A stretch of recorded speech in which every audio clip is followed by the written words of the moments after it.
Der की लॻोड़ सानको में राजड़ी बिरादरी जे ॿिनि धुरनि में कारें जे पुराणे तकरार तां झेड़ो 3 ॼणा ज़ख़्मी। डेर की पुलिस बासरनि जी विंगार वांदे ज़ख़्मियुनि मथां फुर जो केस दाख़िल करे लाकअप करे छॾियो।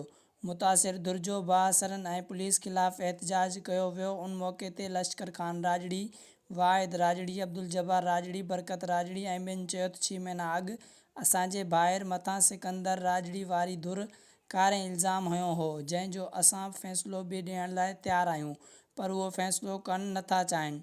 हिननि ॿुधायो त गुज़िरियल ॾींहुं असांजे घर मथां हमिलो कयो वियो, जंहिं सबबु 3 ॼणा सख़्तु ज़ख़्मी थी पिया।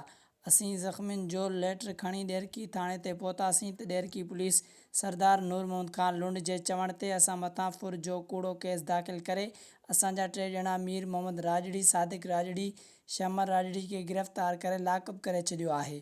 हिननि चयो त असां बि लुंड ग्रुप जा आहियूं, पर 2012 खां वठी पीपी खे वोट ॾींदा आया आहियूं। नूर मोहम्मद ख़ान लुंड सिकंदर राजड़ी जे चवण ते कूड़ा केस दाख़िल कराए रहियो आहे। हिननि एसएसपी घोटकी खे अपील कई त असांजा इंसाफ़ करे कूड़े केस खे ख़तमु कयो वञे ऐं असां सां इंसाफ़ कयो वञे।